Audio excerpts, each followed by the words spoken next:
Bom dia, boa tarde, boa noite. Albeni Júnior falando sobre as instituições da democracia. Galera, primeiramente, né, a gente, a democracia, né, como um regime de governo, ela por si só, ela não existe, né, sem instituições fortes, né? Essa é uma palavra muito utilizada na nossa atualidade. E ela vai depender do funcionamento de várias instituições, né? Com qualquer modelo de governança pública da coletividade, ela vai, né, impor uma série de direitos e deveres àqueles cidadãos que vivem, né, num determinado grupo social, beleza? E por isso a gente vai ter aí, né, uma série de poderes, um pouco mais sobre o sistema de justiça, né, para resolução de conflitos, né, de litígios. A gente vai falar um pouco sobre partidos políticos, né, não nesse vídeo, mas em outro vídeo, né, ele não está nesse slide aqui, depois eu vou abordar. Né, os partidos acabam sendo uma instituição obrigatória para o regime de governo brasileiro, né? Por exemplo, para se disputar eleições para o executivo e o legislativo, é obrigatório que você esteja afiliado a um partido político. Os sindicatos, né, tanto de trabalhadores quanto os patronais, eles são uma instituição muito importante, né, porque eles vão, de certa forma, se relacionar muito com a questão da organização do trabalho. E por fim, os movimentos sociais, né, que são grupos associativos aí da sociedade civil organizada que vão questionar, propor mudanças aí nas políticas públicas, fiscalização, enfim, é a sociedade civil organizada em várias áreas, né, e fortalecendo a democracia, né? Então esse conjunto de instituições ele vai dizer, né, vai dar a tônica aí dos graus de, de estabilidade, né, ou de fragilidade também das democracias, beleza? A gente começa aqui um pouco falando sobre democracias e as instituições públicas, né? Instituições públicas, então, são um conjunto de organizações aí autônomas, mas interdependentes, que possuem a função de garantir a estabilidade e a perenidade das regras do jogo democrático. Os principais exemplos aí, né? Os poderes, o sistema de justiça, né? Os partidos, os sindicatos e os movimentos sociais. Não necessariamente o conceito de instituições públicas aqui liga com a questão de instituições governamentais, né? Mas são instituições que têm, né, o objetivo aí de irem para o embate público, beleza? Primeiramente, quando a gente fala de separação dos poderes, né, é uma discussão que vem desde a antiguidade, né, desde de Aristóteles e de Platão, onde se falava sobre a questão de funções de governo, né? Então, um governo da coletividade, né, vamos dizer assim, ele vai garantir a execução de políticas públicas, né, execução de serviços públicos, como segurança, educação, infraestrutura, saneamento básico, mas também você vai precisar de um arcabouço legal, ou seja, um conjunto de leis onde esteja previsto, né, exatamente o que é permitido e o que não é permitido.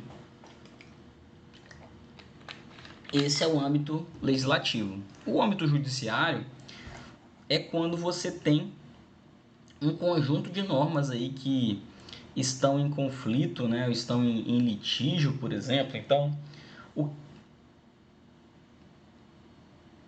que acontece quando se vai ao judiciário, né, por conta de um determinado crime que tenha acontecido, né? Porque você tem ali uma pessoa que possivelmente foi violentada, né? Um agressor, e essas pessoas vão, né, procurar aí o sistema de justiça para compreender exatamente, né, as responsabilidades criminais, às vezes responsabilidades civis, né, no caso de indenizações. Então a pessoa se sente, né, ofendida, se sente que teve danos materiais, né, por uma determinada situação, e ela quer entrar na justiça por algum caso, né? Então o judiciário ele vai resolver os conflitos aí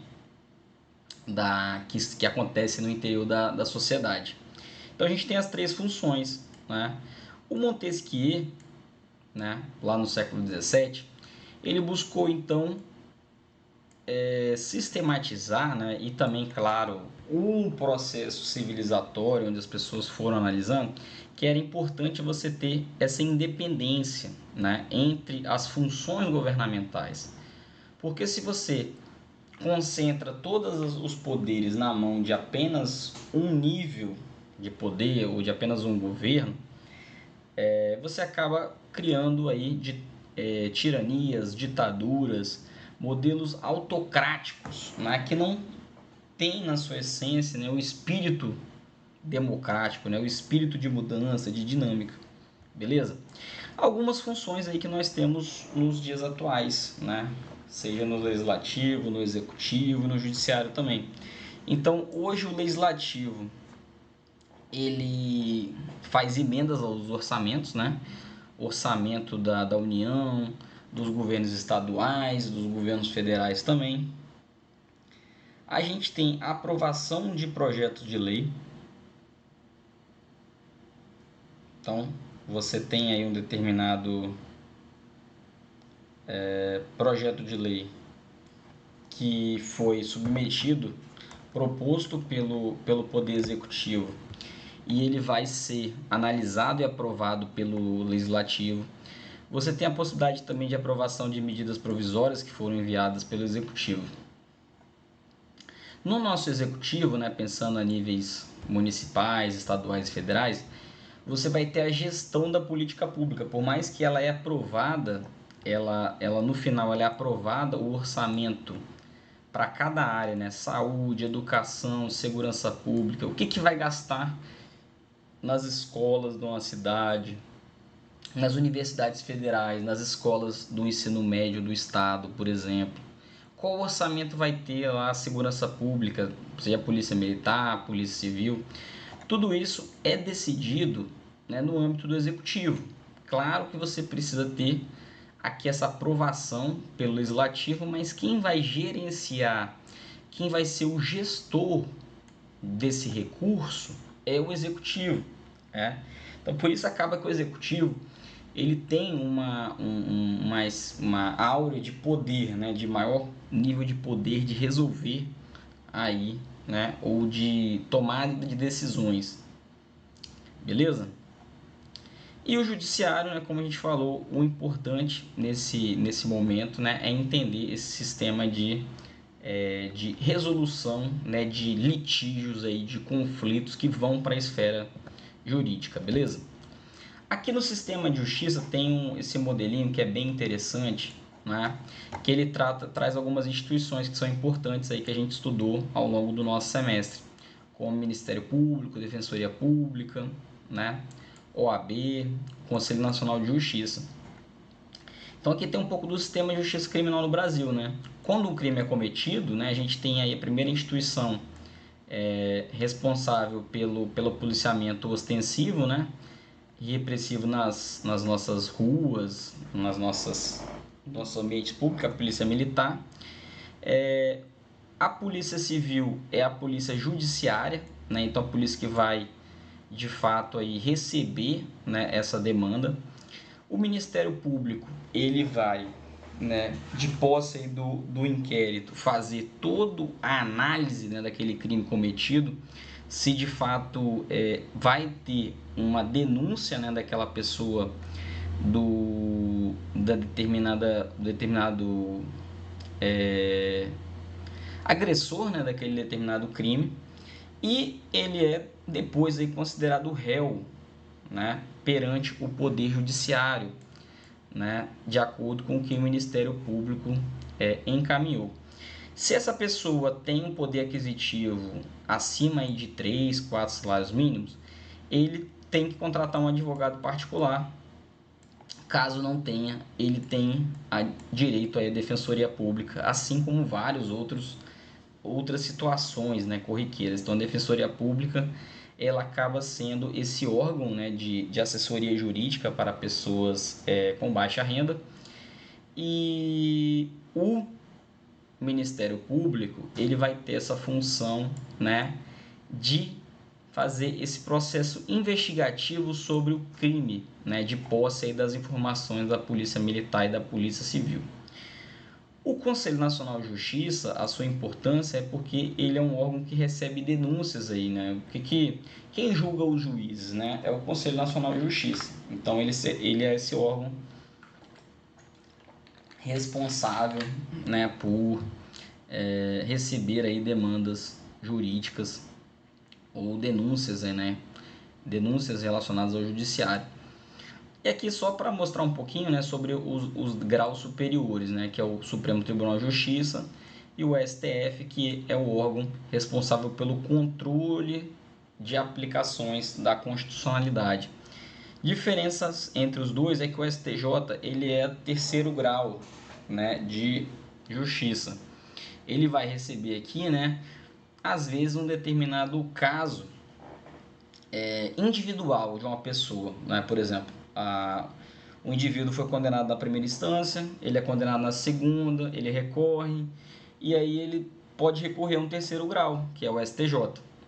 O STF ele vai se preocupar com casos mais de repercussão, né, envolvendo a Constituição Federal, não necessariamente casos individuais, beleza? Pode ter casos individuais que vão para o STF, mas geralmente o STF se preocupa mais com casos de repercussão geral. Aqui a gente tem os movimentos sociais, né? Os movimentos sociais, então, por que eles são importantes para a democracia? Né? Eles são importantes para a democracia. Deixa eu diminuir minha imagem aqui para essa imagem aí de uma movimentação estudantil, né? Uma moça com a camisa da União Brasileira dos Estudantes Secundaristas. Então, os movimentos sociais, eles são uma forma de organização da sociedade civil com objetivos aí, tanto, por exemplo, questões ambientais, questões envolvendo os estudantes universitários, secundaristas, associações de moradores, né, grupos organizados, né, por exemplo, e eles têm esses dois focos, né, podem ser movimentos sociais conjunturais, um protesto por um aumento na passagem de ônibus, né? Então você teve um determinado momento um aumento na passagem de ônibus, as pessoas se reúnem e fazem uma manifestação, né, em prol da redução, né, ou de entender por que aconteceu aquilo ali. E você tem movimentos estruturais, ou seja, eles têm uma duração mais longa, né, mais duradoura. Por exemplo, você pode ter um grupo de pessoas que vão dizer, não, nós vamos fiscalizar o transporte coletivo todos os dias do ano, né? Um grupo de fiscalização do ônibus, né? Organizado por cidadãos, né? Então, movimentos sociais, eles têm essas características. Eles não são instituições governamentais, mas particulares sem finalidade econômica. Então você pode ter questão do transporte urbano, a questão estudantil, a questão ambiental, a questão mesmo de direitos aí, de gênero, por exemplo, né? Grupos de mulheres, grupos LGBTQIA+, você pode ter qualquer tipo, né, de organização civil que tem essa finalidade de pressionar o poder público em prol de uma mudança, não só o poder público, mas também instituições privadas, beleza? E aqui a gente chega nos sindicatos, né? Os sindicatos são organizações aí da sociedade civil, mas vinculadas à questão do trabalho, né? Da atividade, da afinidade profissional ou classista. Por quê? Porque aqui a gente tem, né, os sindicatos dos trabalhadores, aqui simbolizado pela CUT, e aqui é a Federação das Indústrias aí do Espírito Santo, que é um sindicato patronal. Então, no caso dos trabalhadores, um sindicato ele vai buscar, por exemplo, formas de lutar por melhores condições de trabalho, melhores salários, acordos de convenção coletiva. Já o sindicato patronal ele vai mobilizar, né, os patrões, né, os empregadores em prol dos seus interesses econômicos, né? Então, num processo de negociação, de greve, né, você vai ter ali uma interlocução entre esses níveis, né? Então, a gente tem aqui que também os sindicatos são importantes porque numa democracia, você, por mais que você tenha um modelo econômico capitalista, né, de negociação, né, de liberdade contratual do trabalho, mas os sindicatos são importantes para que você não coloque uma situação de muita desigualdade classista, né? Já que no capitalismo você já tem aí claramente uma nítida desigualdade e a dependência, né, dos trabalhadores para vender sua força de trabalho para as empresas, né? Então os sindicatos eles acabam atuando nessa perspectiva de garantir uma negociação entre patrões e empregados.